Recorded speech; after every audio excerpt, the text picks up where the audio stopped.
First of all, I would like to give a thanks to everyone who's been subscribed to me for being patient, even though I don't really upload that much stuff. I hope to get back to it. So this video is regarding the future of my channel. So the first thing I would like to cover is the Sketchup tutorials. I don't know if I'll be doing any more of those unless I can think of any new ones. What I know I do want to do, I want to do a remake of the one I did that had no dialogue in it. I'm kind of rusty with the mic, as you can probably tell, but maybe if I practice more.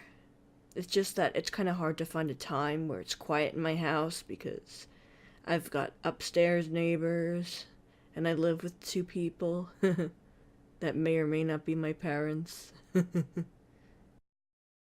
I considered doing a tutorial on how to make simple, where they call them double hung windows, because they're very popular, and if you flip them, they become slide windows. However, there's already a plugin that does them for you, but I could always do it because it's actually a pretty interesting technique. Maybe I should do it, actually. But, yeah, that and the complex wall tutorial, those are the only ones I can really think of right now. To be honest, I actually purchased a plugin for Sketchup that does walls. Like, it's dedicated to doing walls, and I was using that instead of using my own technique. That technically makes me a traitor, but I'm just gonna... I'll be willing to redo the tutorials for people who don't want to buy a plugin. The thing is, if I'm going to do some complex architecture some complex architecture where I'm going to want to render it, like, if I put lots of work into it, I'm going to want to do it in Blender 3D because there's a built-in renderer, and with Sketchup it gets crazy. Do you know what topology is and how messed up it gets in Sketchup? It's crazy, but with Blender you have direct control of that. I mean, Blender is very intimidating to learn, but I've already learned a lot how to use it, and maybe I'll go over, like, a crash course, but I'm not sure about that stuff. What I am sure of is that I'll use Blender for modeling detailed rooms, but I'll use SketchUp to get basic ideas down, like, say, the layout of a town, or just the whole spatial relations of a town, which is what that thing is good for. I mean, don't get me wrong, SketchUp is a really good piece of software. I think it's one of the industry standards for, like, city planning. I mean, I've seen city concepts done in that software. It's pretty good. It's just not good if you want to get into more detailed stuff. I mean, for starters, it's actually catered towards architects and stuff. It's like Blender is a one tool for everything kind of thing. Because in Blender, they got a game engine, they have animation. It's like they have video rendering and editing in there, and you could do character stuff, and you can do architecture along with all of that stuff, but Blender doesn't have, like, any... I'm not sure if Blender actually has a dedicated architecture plugin that does what SketchUp calls inferencing, where they try to find lines that are at the same height as your current line, or your cursor, and they try to match your current line to it or something. It's all that subtle stuff that makes SketchUp dedicated to architecture and stuff like that. Now, as for game footage, I can't really, right now at least, I can't really see myself getting into a steady Let's Play series with like 30 videos or 60 videos for a video game.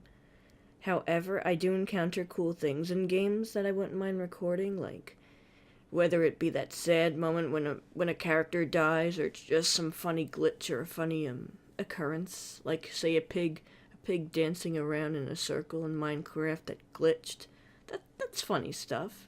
But, and maybe it's like, I also have, like, I have a Minecraft series that I still haven't uploaded. It's almost completely edited. I just have to do one last specific edit. And then I have to go through and make sure that everything's up to standard, which may or may not be a very tedious process, but that's 36 episodes, and I do plan on uploading it one day, even though I told someone that, like, almost 2 years ago. But I'm gonna try. I mean, I'm recording this right now. So you may notice that I've been working on some making of art, which is like I draw the characters from scratch. I start with the sketch, and then I do the inking, and then I do the coloring, and sometimes I do the background painting. What I was thinking of is that maybe I could not only do that for visual arts, but say I could do it in FL Studio. I could record the making of music. Only thing is, music is less predictable. I don't know exactly what I'm creating. Sometimes I get inspired, but those tend to be bursts. I guess I could always record myself when I get a burst, but sometimes I put down the burst, then I go back to it later when I have the time to do some editing. I could also do the process of modeling in Blender, whether it's organic or architectural related. I could always do that. I'm trying to find different things I can record. But yeah, I'm definitely working on the whole drawing thing. The making of is definitely going to be a staple of my channel that I hope to keep around for a long time to come. It could be just a pain in the ass to find royalty-free music or something. Something that's suitable for that sort of thing. I mean, I'm not even sure if I want to keep ads on my videos because I feel like I could make more money just by drawing things for people. Oh, and something else I'd like to bring up, since they're becoming really popular and all these sites are starting to either open up for artists or sites that are for other stuff like video games are starting to get artist sections, I guess. I know Twitch used to be only for video game stuff, but now they've expanded to music and now art. And then there's Picarto. And now you could even, well, this has been here forever, but you could stream from YouTube. Live stream. They have their differences, like Picarto is dedicated to artists, so if you're gonna look for artists to watch paint, you would go to Picarto. But Twitch is very popular for people who just want to watch live streams of something. And then YouTube is like, everyone has a YouTube account, so anyone can join in the chat. Now where Picarto is cool is apparently if you listen to music or copyrighted music while you're streaming, you can play that and not have your video muted or your channel banned or whatever. With Twitch, I think playback is, if you play copyrighted music, playback is muted if you watch a recording. And I'm not even sure if copyrighted music is even allowed on YouTube when you're streaming. So yeah, I was thinking of maybe live streaming art. Like maybe if someone asks me to do a request, I could do it right in front of them. I thought it would be really cool. I mean, I follow a few other artists, and I watch them live stream now and then. I always thought I could live stream, especially for my friends on Skype. So maybe. And there's also something more I want to mention. I'm actually considering teaching art. It's kind of hard to explain, but I'm working on image-based tutorials, and I'm hoping that maybe I could somehow make it into a video or a series of videos. You see, my quest to try to master anime art, I've come to realize that finding good tutorials and people who know what they're teaching is very hard to find. It's because most people just go by certain things and they don't really explain how it works or why it works. Even the people who look professional actually seem to teach in an unprofessional or not as professional as the professionals. Professional.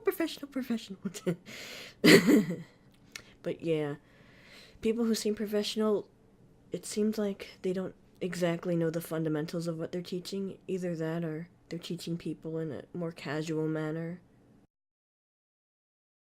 Thing is, that may be more off in the distance.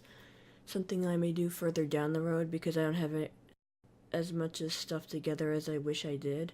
Which I'm working on. I work on it all the time, but it's very time consuming. And I'm very worried that if I come to a conclusion with a theory, and then the theory turns out wrong, and the conclusions are based on things that aren't stable. It's awful. For example, it seems like the internet lacks a lot of good I guess you would call them anime style backgrounds or like cinematic backgrounds or something. It's like it's like no one knows how to digital paint backgrounds without abusing airbrushes and preset leaf tools. It's awful. And I just know that it's a fact that you don't need all those fancy brushes to create a background that looks convincing. I just know it. I'm gonna figure it out. And when I do, I'll share it to the world. Actually, I take that back. I actually think I figured out the secret. I've actually compiled a bunch of images that demonstrates basically how to handle high detail in a non-panicky situation. Because really, before you gotta take on the complicated stuff in life, you have to simplify it down. And that's exactly what I think you do here. So I just want to say that by now I've either posted videos or I'm about to post some anime videos of a time lapse I did that I did this. I drew it last year and I haven't gotten around to editing it and putting the music in until this year, which is ridiculous, but hopefully things will change. But yeah, hopefully if that's not posted by then, you could look forward to that. If it is posted by then, probably not all parts have been posted and I may be able to get away with hype. Did that make sense? I don't care anymore.